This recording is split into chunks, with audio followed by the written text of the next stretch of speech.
All right. 15 minutes late, but we got this is State of the Gaming Industry episode 15, and we got a lot to get to. So I think that was part of me switching it to Thursdays, was just like there's just more news to talk about, and anything that happens, tomorrow or over the weekend, I'll just talk about next week or maybe do a video on it. But we got a lot to talk about. We got Pokemon leaks. We got the Xbox partner preview that was earlier today. We got some game sales, whether it's the first day or the first week for some of the games that came out last week.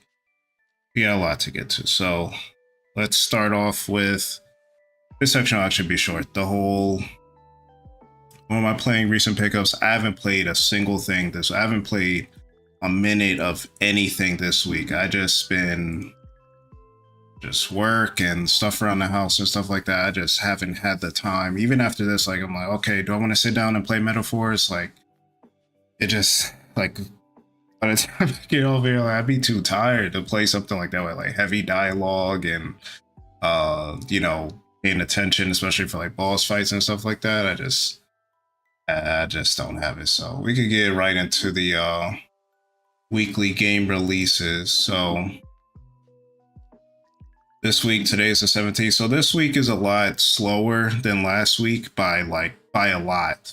But so last week, 2 days ago, first game we got here, New World Aeternum. Haven't heard anybody talk about that. Neva came out as well on Tuesday. Got an 87. That is a next gen only game, so PC, PS5, Xbox Series, and Nintendo Switch. Excuse me. I did preview that game a little bit on the like monthly games to look out for October. So definitely check that one out. Just Dance is still coming out somehow. MechWarrior 5, Super Mario Party Jamboree. A lot of people, I think that's going to be a big seller this holiday too. Like I forget when Super Mario Brothers Wonder came out. I think that was also an October game last year, and then over the holidays it somehow jumped up to like 10 million in sales or whatever. Super Mario Party Jamboree got an 82, which is really good for a Mario Party game. That came out today, and I think that's going to be a big seller this holiday.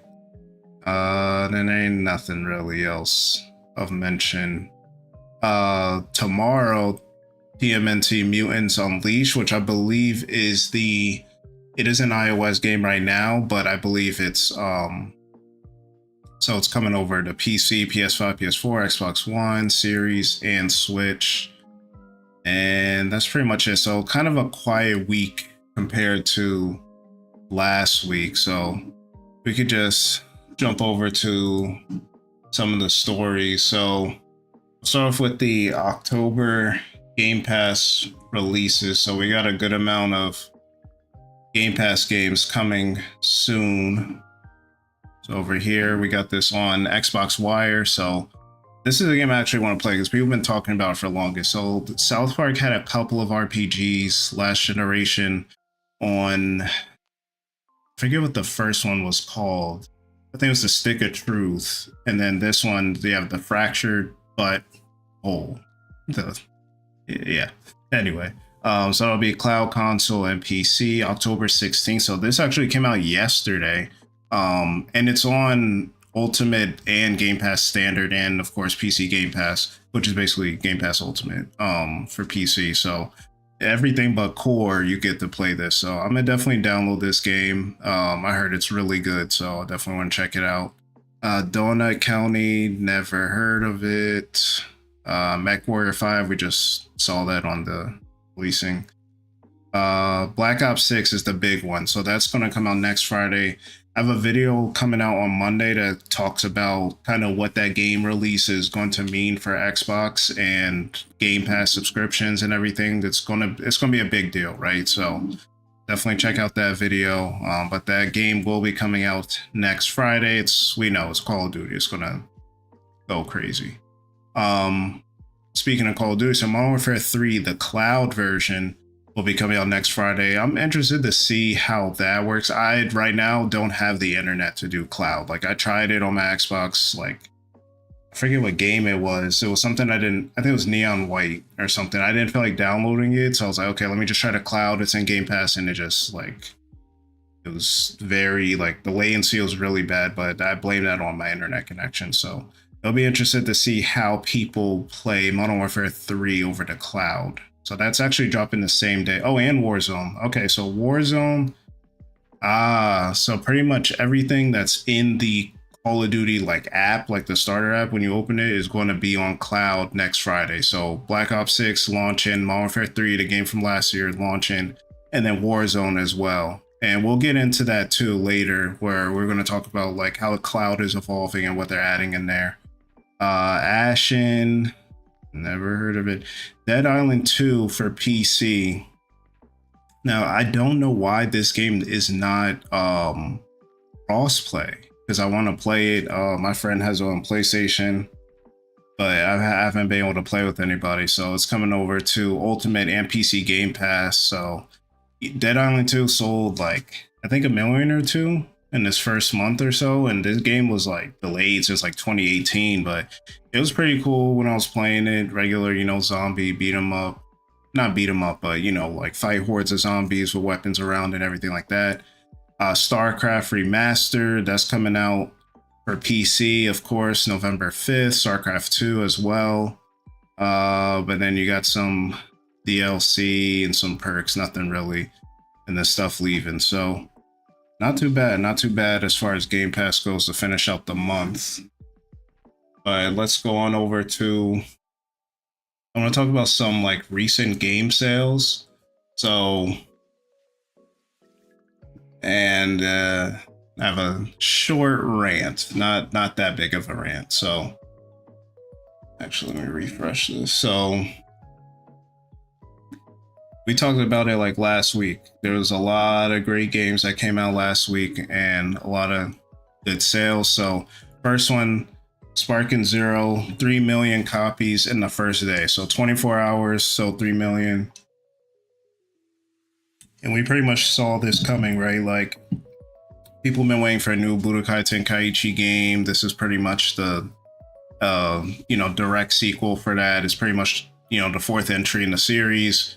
It was top of the charts. All of like the the special edition, deluxe edition, every edition was standard edition. It was top of the charts for everything. So 3 million, that's really good. We're going to talk about Bandai Namco in a little bit, but yeah, there's some stuff going on over there. Metaphor also sold 1 million copies in their first day, and it ends up being the fastest selling Atlas title, which was previously held by Persona 3 Reload, which sold 1 million in the first, I forget, week or so, maybe 10 days. So, and that was earlier this year. So Atlas Sega in general has been killing this year as far as their publishing goes. And then Silent Hill 2 as well, which I think is at an 86 or 87 on Metacritic, and a lot of people are loving that game. That also hit 1 million copies. So, and then Warhammer, what's it called? 40K Warhammer, 40K, whatever it's called. Space Marine 2, that's that game, that long behind title. That sold like 4.5 million. And I think that came out either earlier this month or last month. So you're talking about a month or a little less than a month, so on 4.5 million. So that's really good, especially for a, it's not a small series. Like, it has its following and everything, but, I want to talk about this. So Metaphor selling 1 million. And this is, I'm gonna spend literally 90 seconds on this. So before the game came out, people were saying like, oh, and this, I'm not being an Xbox fanboy. So there was kind of two sides to this. There was one side saying, oh, the marketing is terrible. People only think this coming on Xbox, or people aren't talking about the game and all this kind of stuff. And I'm like, I don't know. It's hard to tell if enough people are talking about something. If online, it's going to show you the same people all the time. You like the same stuff. It's going to show you that kind of stuff. And I saw Metaphor again shown a lot, or like all the previews, all the live streams they were doing. Everyone's talking about, I can't wait for this game and everything. And there was a few content creators talking about how the game may not do well because, number one, it's a new IP. yes, people know Atlas, people know Persona, but they don't know this name. Plus, it's like kind of a weird name, right? Like Metaphor, ReFantasia, like what is that? Plus the fact that Xbox, well, the last two generations, but definitely this generation doesn't have a lot of sales as far as their consoles go. So there's that, and then they're also not the kind of home front for JRPGs. Mostly people play JRPGs on Nintendo Switch and PS5 and PS4. That's why they keep putting out PS4 versions of these JRPGs, because they know people are going to buy them. They got 100 million systems to sell on and everything like that. Now, there was the whole, their marketing is bad, people think it's only coming on Xbox. It's like, my retort to that is, number one, that's why companies buy marketing rights, like to kind of make it seem like the game, like PlayStation's been doing it for Call of Duty for the longest.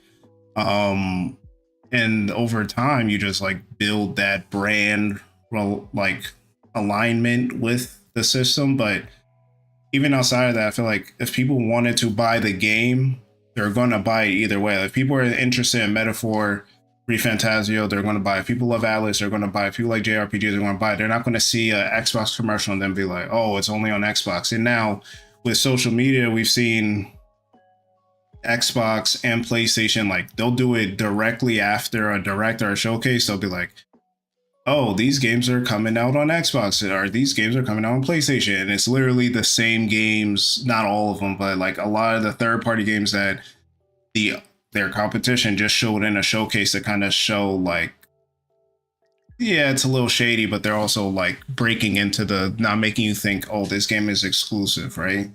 And then it turned into, oh, it's going to hurt the IP, and then maybe the series won't get a sequel and all this kind of stuff. And it's like, it ended up being the fastest selling Atlas game of all time, 1 million copies in one day. But then it turned into, oh, it's not even in the top, whatever, 30, 40, 50, whatever on Xbox. And, oh, it could have sold better, and Atlas shouldn't have did this and all that. And it's like, you can't really prove that, but you also can't disprove that. So for me, it's like, I don't know. Like, we complain about Xbox players not buying JRPGs, but then when Xbox tries to market towards them and show up at Tokyo Game Show and all this kind of stuff, then they kind of get this flack of, or maybe it's more flack on Atlas's side, but it's like, bro, Xbox is trying, and either way, it's sold as much. So it's like, do we really think the people that thought it was only on Xbox and don't own one or weren't going to buy it, just how many more copies of the game would have sold, right? Like, do we think it was going to hit 2 million? I don't think so. So that's my little mini rant on that. And then the next thing I want to get to is these Bandai Namco like cuts, because they're really bad. So we know, like I just said, Sparking Zero did sell over 3 million copies in the first day. But okay. This is from Bloomberg. So Bandai Namco announced that they're cutting jobs as well as titles as the game sector woes deepen. So strict labor laws spur companies to incentivize resignations. The Japanese company is canceling console and smartphone games. So we're also going to talk about some of the fact that Japanese companies don't have the regular like layoff scenarios that we have. They have very like extreme ways to make people like get fired. So, or not fired, but end up resigning. So the article says, Bandai Namco Holdings is cutting its workforce after canceling several titles in the latest sign that rising costs and plateauing demand are depressing the games industry bottom lines. The Tokyo-based company is taking a traditionally Japanese approach to reducing staff by sending workers to rooms where they are given nothing to do. So what they do is pretty much, they put them in this room, whether it's like solitary confinement basically, and they don't interact with anybody. They don't give them nothing to do. They just sit there. They get paid, which a lot of people are saying like, oh, I could do it. It's like, I don't know. At some point, I feel like you feel like, bro, I can't just sit here and do nothing. Like, I have to do something productive. It's like worse than like you don't have your phone to scroll, like nothing. You're just gonna sit there. It's like, sure, you get paid, but it's like, I don't know. I don't think I could do it. So since April, they moved about 200 of their 1,300 employees to those rooms. Dang, so this has been going on since for the last 6 months. And 100 out of those 200 resigned. So half of them already resigned, asking not to be named. And their share slid as much as 1.2% on Wednesday. So it's not good, but I wanted to read about what games they got. The games got canceled. If it says it here, it doesn't even say it here. Let's see if I can find it. Bandai and oops.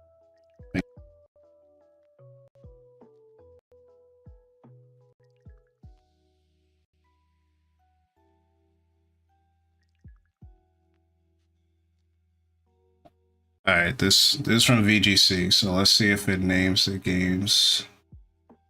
Dang, it doesn't see it anywhere. But I saw it was supposed to be like a new One Piece game, a Naruto game, bunch of other stuff. But yeah, that's pretty much what's right here in the title. So it's reportedly reducing its workforce and has canceled several titles, including games featuring One Piece and Naruto licenses, as well as a contract project with Nintendo. Now I'm wondering what that game was. Like they contracted them to make a specific game. Who knows? But it's crazy, and I know people are seeing like, oh, they sold 3 million copies of Sparking Zero, and it is weird to like kind of put that announcement out while they also had to cut these people. But the fact that they started getting these people to resign since April, so it's not really like, it's not out of the blue, but it is, they're not always related, right? And I think that people are cutting it not just like if the games are already too expensive and they're cutting it, then the people that works on the games obviously have to get cut, right? Like it just makes sense. Like you have them hired for that reason. But on to, first of all, I did a video about like crazy old school like ads from back in the day. Look at this ad for Tomb Raider 3. Are you sure you want me to wear that?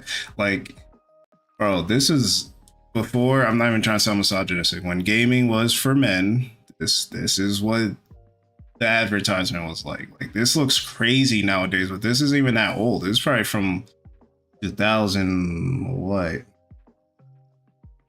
Doesn't even have a date here, but it was on the first PlayStation, so the late 90s, probably like 98 or 99 or something. So, but that's not what I was going to show. I was going to show the fact that we got more Tomb Raider remastered games coming out. So we already had the first collection, which was Tomb Raiders 1, 2, and 3. So then they got the announcement that 4, 5, and 6 are also on the way. And I wouldn't be surprised if we didn't get I don't know if they were a trilogy or not, but the games that were on like the 360 and stuff, like Tomb Raider, Legend, and Underworld and all that, we'll probably get that as well.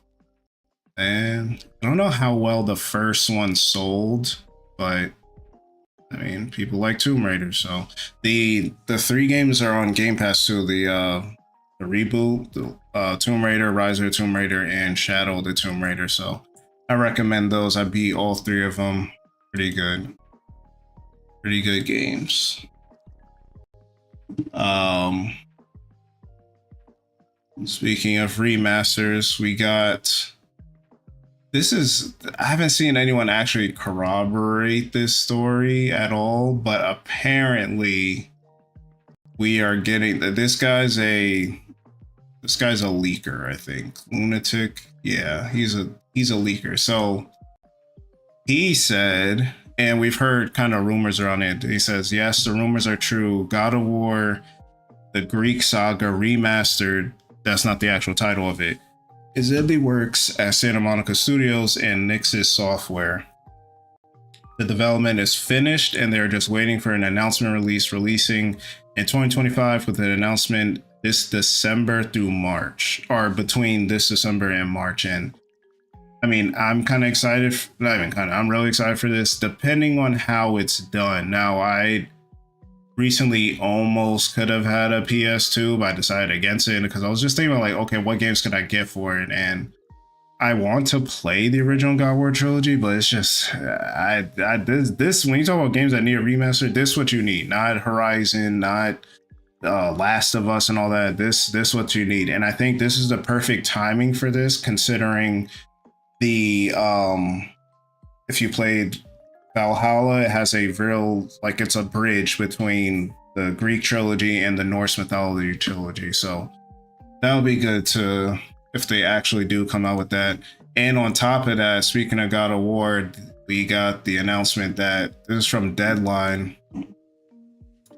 The series is starting over from scratch, which sucks because I definitely was looking forward to that. It says Rafe Judkins has left the project after completing multiple scripts. The studio wants to move in a different creative direction despite praising the previous script. So I wonder why that is. And if y'all know anything about making something, it's a live action show, and like I don't think they did casting or anything. If they were still working on scripts and your head director or whoever just left, then I mean, I don't know, man. That's not good. But let's get into one of the main stories for today. So y'all seen it. If y'all been online at all, you see Typhlosion flown around. There was a lot going on in the Pokemon world. So the first part of it is that they announced that there was a leak back in, I forget, I think it was August, and the leak was from a what do you call it, like employee account who worked for Game Freak, and they got like it was like 6,200. It was a lot of like giga leaks or terabytes worth of information regarding like original source code from gens like 3 through I think 6.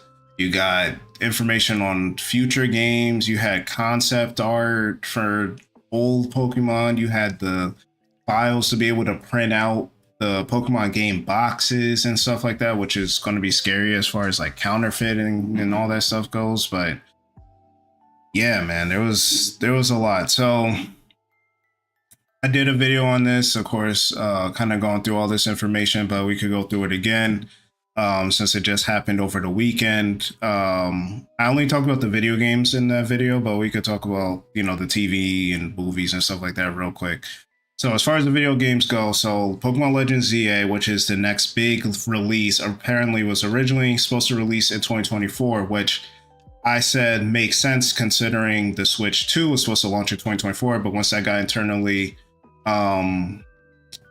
delayed to next year, they're like, okay, let's delay it. It's going to be a cross-gen release because it's in development for the current Switch, as it says here. It'll have Mega Zygarde and Mega Zora. Then we got the code name for Pokemon Gen 10. So this apparently is supposed to come out 2026, which I think lines up perfectly well. That is the 30th anniversary of Pokemon. So that makes sense. They have K and N, Japanese names. We don't know what that stands for. I can't pronounce this word. I tried in the video. Archipelago,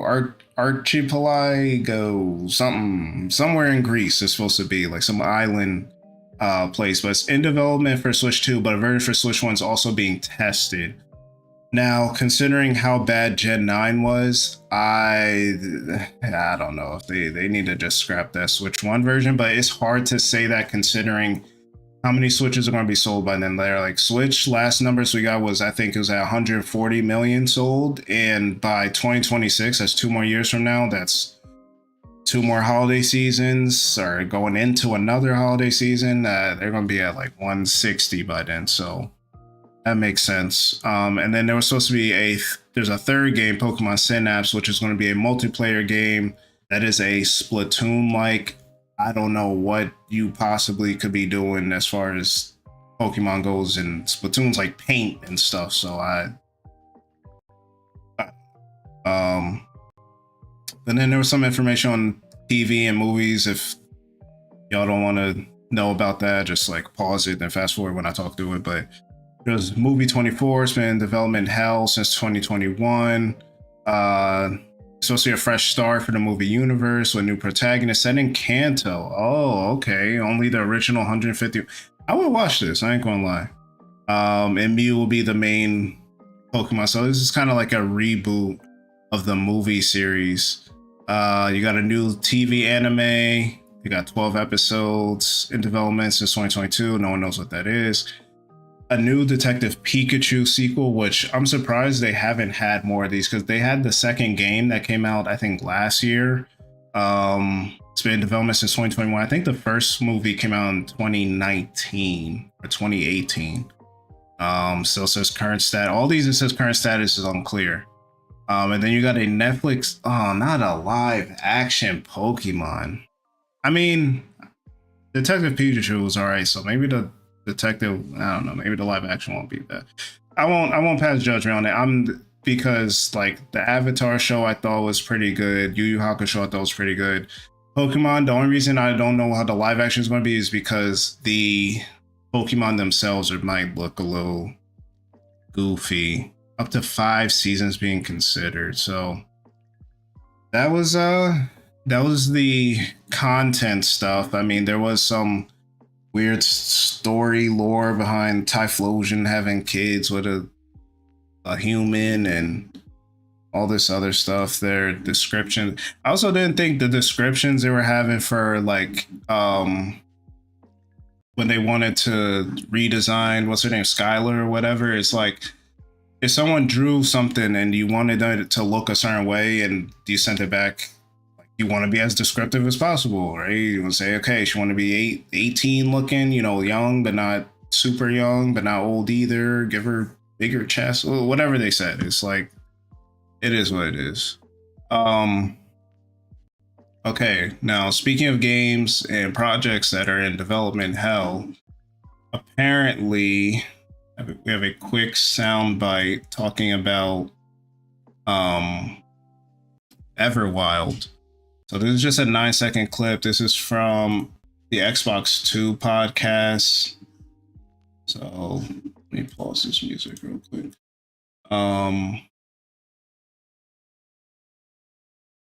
Okay, so Everwild, it's a game in development from Rare. I think we first saw it in like 2017, 2018. Haven't heard or seen anything from it since, and Rare's been hard at work on Sea of Thieves. So let's hear what I think Jez Cord is the one that said this, but let's listen to this. I heard that development on Everwild. I can't hear that. Let me turn that off. I heard that development on Everwild's going well. They've nailed the gameplay loop now, and we should be seeing that in the future. I heard that development. Okay, so that was short. He just said, I've heard development's going well. They nailed the gameplay loop, and we should be seeing that in the future. So not a ton of information, but Everwild is a game. I just want to see what it is. Like the art style looks cool. Rare. Rare isn't the Rare of old. We've been saying that. A lot of those people have left, but they've been doing their thing with Sea of Thieves. So, once that is sustaining itself, I would like a new single player game from them and kind of, see where it goes from there. But all right, now we're going to get into some heavy Xbox stuff. First thing we're going to talk about is the fact that we're going to talk about cloud a little bit. Now, I mentioned it earlier. I'm not a big cloud person. Like right now, currently, I do not have the internet for it. But I mentioned it when we were talking about the Game Pass games that are coming out, and Xbox and Microsoft is extending what type of games are coming. Actually, do I have that bookmark? Dang, I think I got rid of it. But essentially, they are pushing towards getting every game you buy on cloud, like regardless of I don't know if it's, you don't need Ultimate, we could read through it, but it says Microsoft gets its head back in the Xbox Cloud. Xbox Cloud Gaming is back. In the headlines, it looks like there's a lot more to come. So it says, when Microsoft first started discussing its Game Cloud division in 2018, it had grand plans for the future of Xbox. We believe there's going to be 2 billion gamers in the world, and our goal is to reach every single one of them. So this was Kareem Chowdhury. I don't know if he's still there or not. They want to use their gaming. So this was the other thing with Game Pass and Game Pass Ultimate, the fact that it comes with Game Pass on your console, Game Pass on PC, as well as Game Pass on cloud, because they want you to, if you have multiple devices, you know, the cloud is a great feature, right? Quick resume, cloud, play anywhere, all this kind of stuff is for, you know, things like this. Oh, this wants me to, I can't even read it. Dang it. Trying to find the title. I gotta find the other article.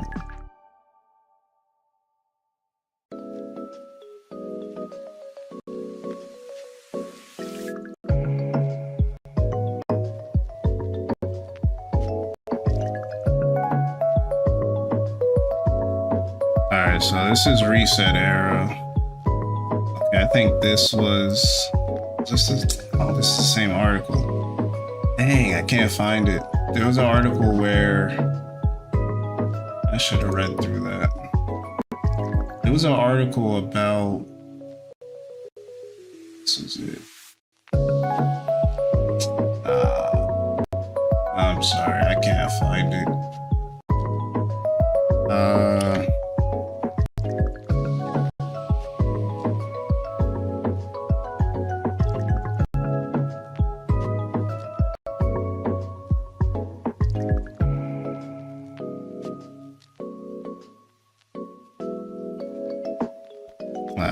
I failed. I can't find it, but there was an article basically talking about how all these games are now coming to cloud pretty soon, and we just saw that Black Ops 6, Modern Warfare 3, and Warzone is coming to it. So I think they're trying to catch everybody, whether they on mobile, whether they on whatever. So.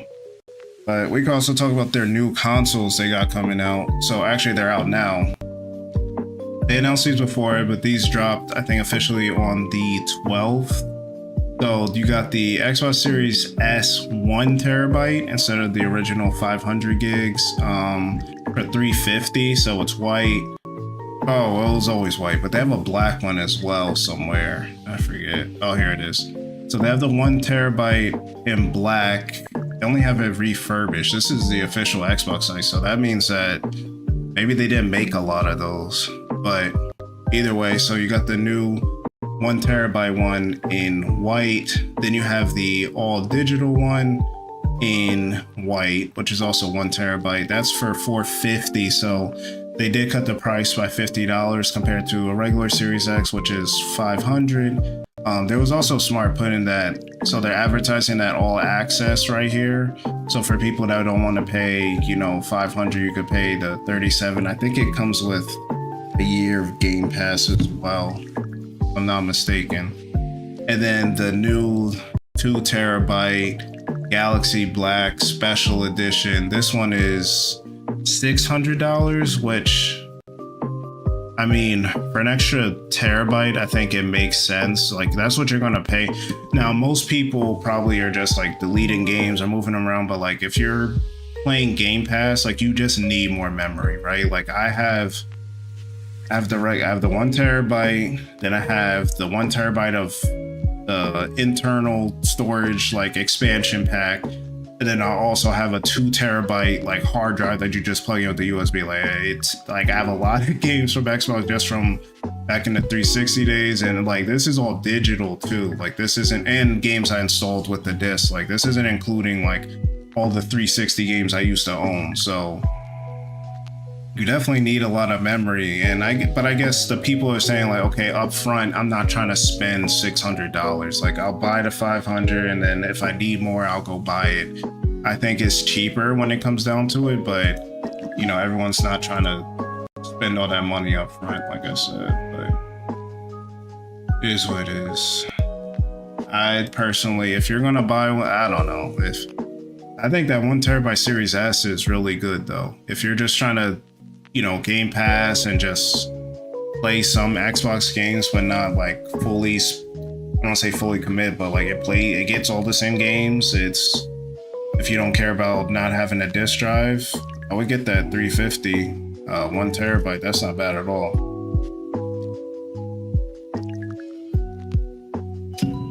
Not bad at all.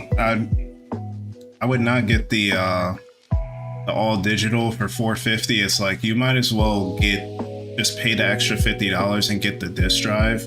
And if you don't care about that, then I would just get the Series S. Like, yes, it's less powerful, but it's like, I don't know. I think it's, save the $100 and just play a couple things. But speaking of Xbox hardware, though, we got the new Call of Duty controllers as well as the wraps. So the same thing that happened with Starfield last year, and I said this in my video that's coming out Monday. They're kind of mirroring what they did with Starfield last year. Like you had the Xbox, game showcase over this summer. Then you had Starfield after, and then you had the headset and the controller and all that. Now you got the same thing, Black Ops. They did the same thing with the summer showcase, and now you got the console wrap, you got the controller, and then they got an Elite controller as well. I personally think the controller is ugly. I don't like this design at all. Like it looks like a bunch of literally if you grabbed a bunch of newspapers and just slapped it on, then that's what that would look like. But again, if I don't know. I like that they're at least putting them out. It's better than not. But I want them to do actual consoles. I don't know if they feel like because they're not selling actual consoles, like selling the wraps is a good middle ground. I think they're only like $80, but I don't know how much money they'll make off of that. I'm mad at. I spent all this money on. I don't even like Starfield like that, but beforehand I fell into the hype. I got the controller. I like the controller. I like the headset too, and I didn't really need a new headset. The wrap is cool too. It's cool, but again, I don't know. But for another game coming out on Game Pass next month, actually in a couple of weeks, actually a month, because I thought it was November 12th. Apparently it was November 20th, but a bunch of publications have played Stalker 2. So I wanted to look at Windows Central, what they did. They did a whole preview for it in video and everything, but I just wanted to read a couple of quotes from other publications. So we got here Windows Central, which we're going to look at. It said, if the full game comes anywhere near to what I experienced in my brief time with it, it will make Stalker 2 Hard Chernobyl a clear Game of the Year contender. Now that's crazy. That's crazy. Because from what we've been hearing about the game, like we know what's been going on with them and everything over there in Ukraine. But I heard like the game originally, I know was supposed to come out, I think the end of 2021, then it's like April 2022, then it kept getting pushed. And some people were saying in the earlier previews, like it was missing something, but it sounds like they've fixed whatever they fixed. And it's right around the corner. I don't expect it to get delayed again. IGN said 2 hours isn't enough time to see all the branching stories, admire all the beautiful graphics, and discover all the secrets within the world of Stalker 2, but it's enough to be left impressed. Stalker 2 feels like a winning return for the franchise. If it's continuing to expand and elaborate upon that across the whole of its exclusion zone, then GSC might have something special in their hands. If you find the stomach the difficulty, Stalker 2 offers one of the most immersive survival experiences around. So yeah, November 20th is going to be Xbox, PC, and Game Pass day one for Ultimate or PC Game Pass. I think it's only for 3 months that it's going to be, what do you call it? It's like a timed exclusive. So So this is Windows Central's article on it. So it says, Xbox has its Game of the Year contender, talking Game Pass. Xbox Series S struggles in the future of Stalker with GSC. So we're not going to go through this because I think it's a whole interview, but we could just look at some of the pictures, read a little bit. So it's open world shooter, but it's so much more than that. This is okay. So here's the preview right here. I don't know if it's. Hi guys. Okay, so this is them playing a little bit. Do you shoot was that a lamb or a dog? What was it? Okay. I mean, it definitely the lighting looks good. It's going to be one of those creepy. Most of these horror survivor games aren't like, you don't have automatic pistols and submachine guns and stuff like that. So this will be interesting. Oh, you see these, saw that like orb of confusion. But yeah, I mean, it looks good.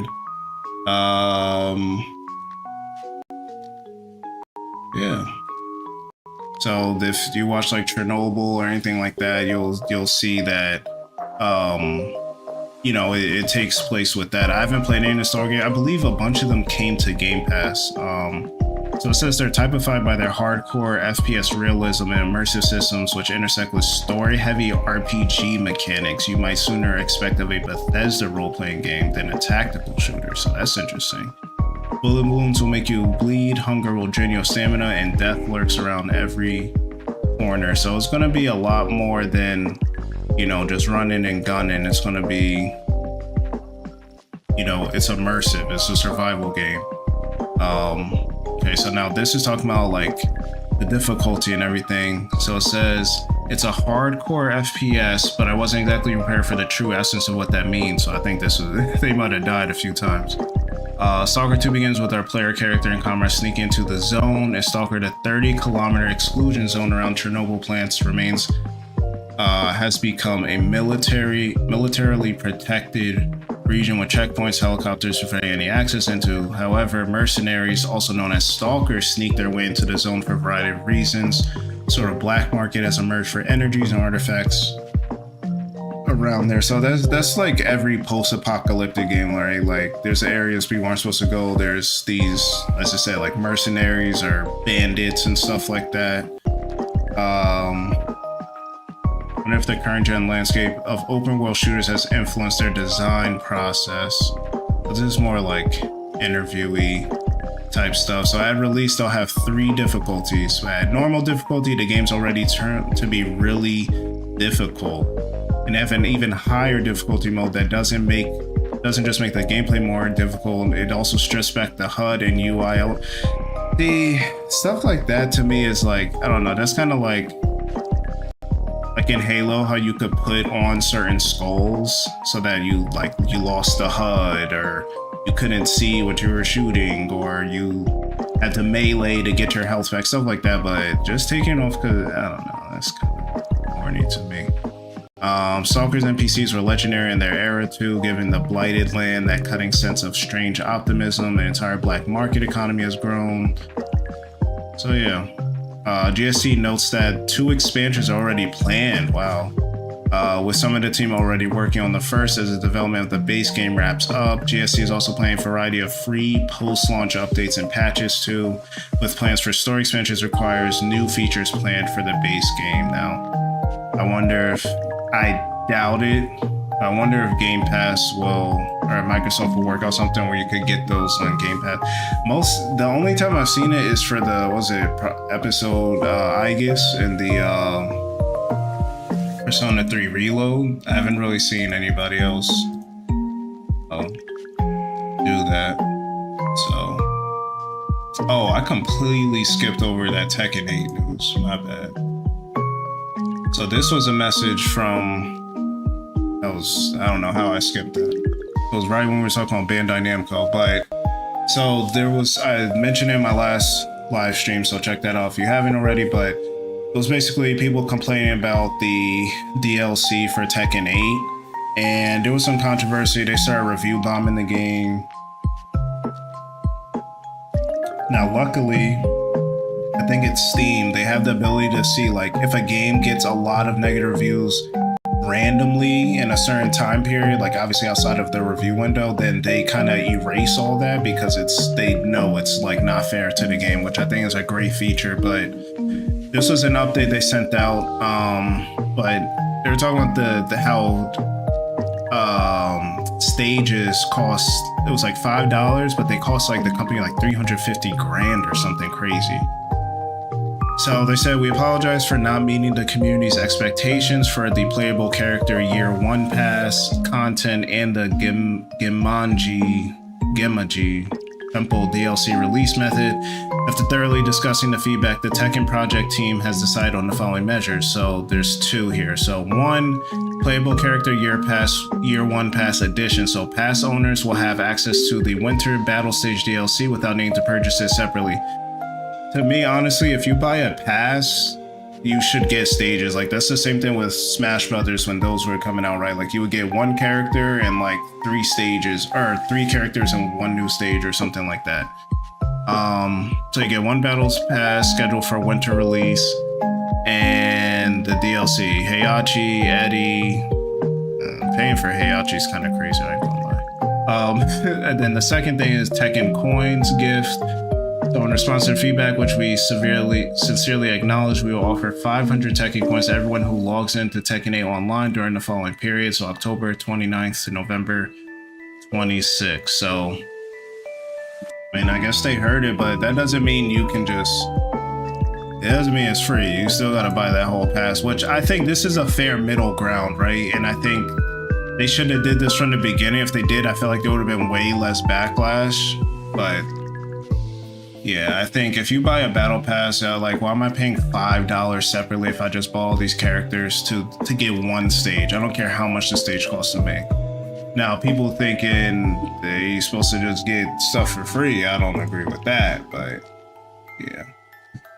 All right, let's quickly go through the partner preview. Again, I did a quote-unquote live stream. I streamed it, but it was private or whatever, so if you want to check that out, you can. This is a short, like 2-minute video just going through all the releases. I'm just going to talk about the games that I really like cared about. So Alan Wake 2 getting DLC.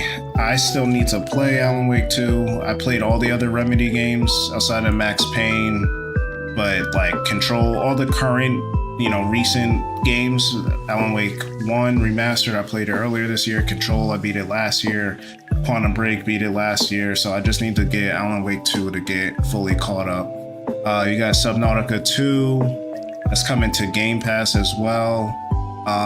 This game, I forget what it was called. It was like Ash something, but it's in Game Pass. It's pretty much, you have it's like fire abilities, ice abilities, and then like throwing abilities or something like that.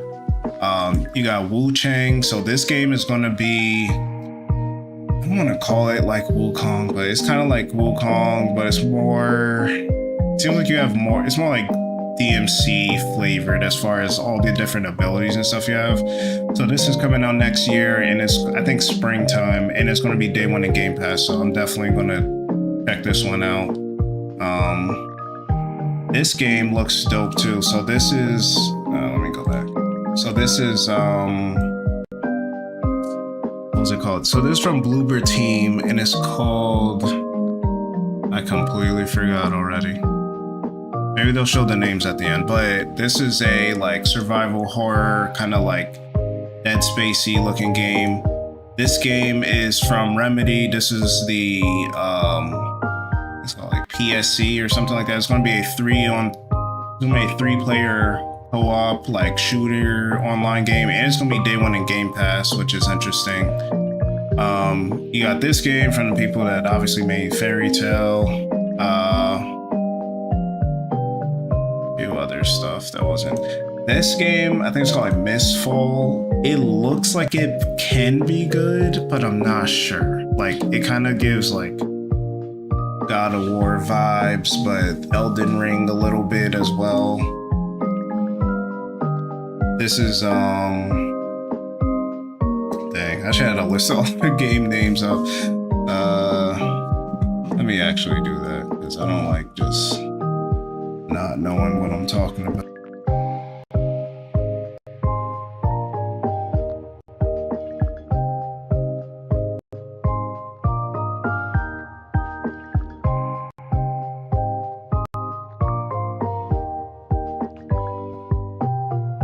that game was called Chronos, The New Dawn, that I was talking about, that horror survivor. And then Blind Fire is the game that we're looking at right now. That is it's in early access. Or I think early access is out today. This is Phasmophobia. This game I definitely want. Like, this is in that Cuphead style. It's called like Mouse or Detective Mouse PI for Hire, something along those lines. But yeah, it's in that Cuphead, like 1930s, 1940s, like old school Steamboat Willie style. Except it's like the style's really cool. Like you can see some of the textures are a little 3D-ish, but everything moves in a 2D plane. There's platforming. It's actually brutal. Like he was shooting some people. It was getting headshots. I saw some dude, he blasted and like his ribs was showing. They showed the Yakuza pirate game that's coming out. They changed the date. It was going to come out the 28th, but now it's coming out February 21st next year. And that looked pretty good, especially for people that like Yakuza games. And this is also okay, so now it's just kind of showing every game all over again, but yeah.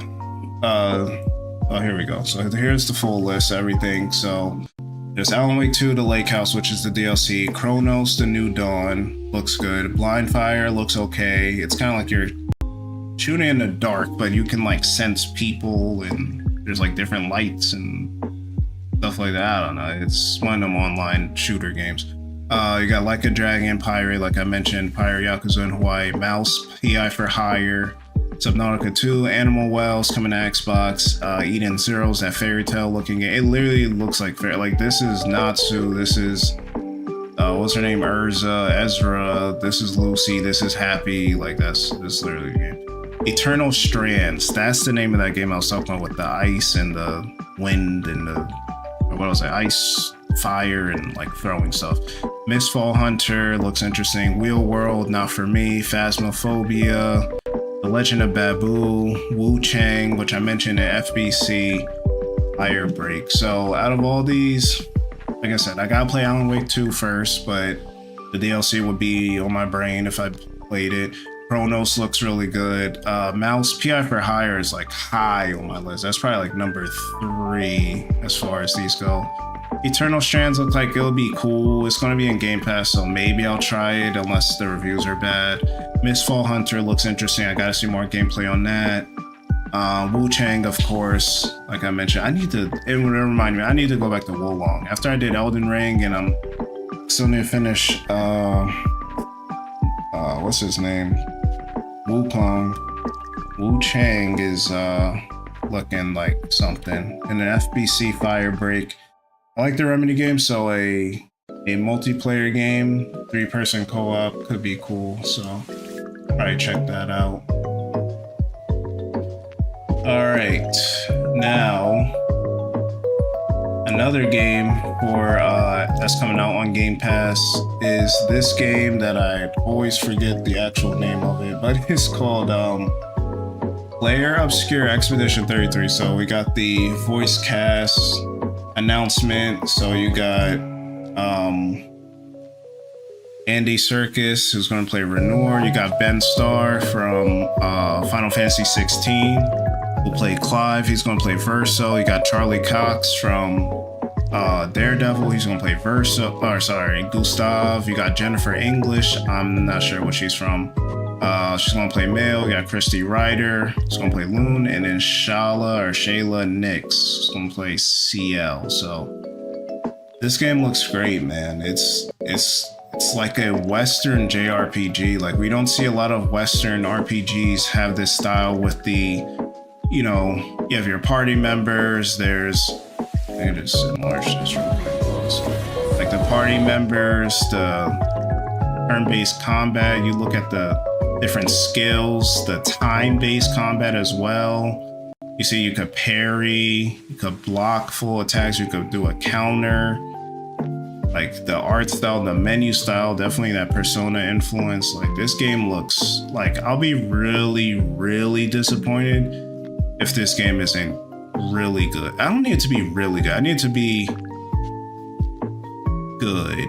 Or no, I need it to be great. If it's great, which is like an 8, if it's an 80, like 80 or above on Metacritic, like I definitely want to play it. Like it looks really, really, really good. So I'm excited for that game.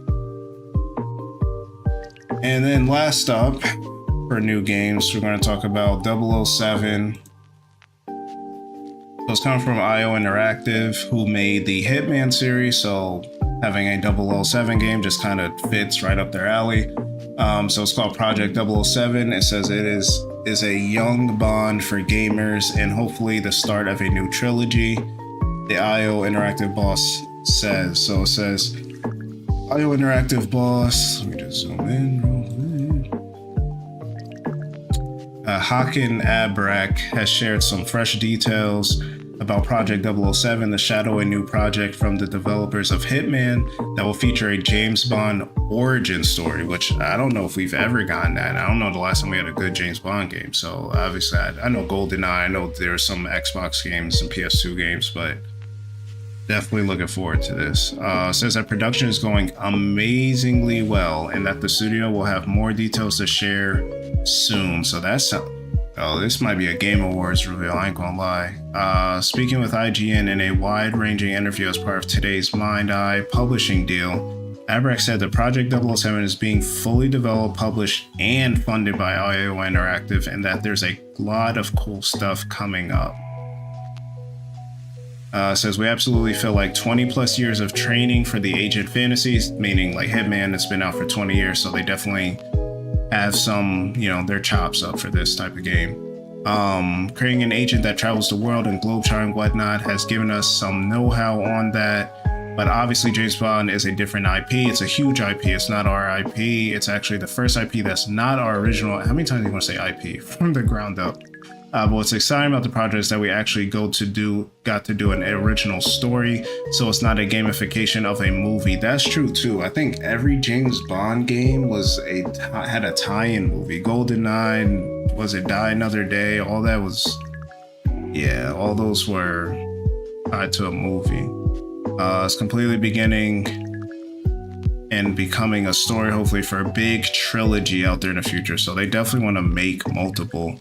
And I'm glad to see some of these new spy games. Like you got this, you got Perfect Dark, the reboot coming out soon, maybe next year or 2026. You got probably 2026 to be honest. Hitman just wrapped up his trilogy, so yeah, man. I think it's good. We'll have to see. I mean, we haven't gotten a new James Bond even a movie since what's it called? I think that was 2022, maybe, with Daniel Craig. So, but that wraps up this episode. We almost hit an hour. I knew we were going to because there was a lot going on. But like I said, check out my Xbox partner preview live stream that I did if you want to watch like the full in-depth like videos of everything and my reactions to everything. Check out my videos from this week. I put out a video for Pokemon leaks on Monday, and then I put out a Halo video on Tuesday. I'm going to be putting out another video for Call of Duty launch on Monday, just talking about not the ramifications, but pretty much what can happen with it in Xbox as far as financials and Game Pass subscriptions and stuff like that. But appreciate you guys as always. Of course, like I said, subscribe if you haven't. Tell your friends to subscribe. Get new viewers all the time, so definitely wanting to keep building this thing out as we head towards 2025. I really appreciate you guys as always, and I'll catch you on the next stream.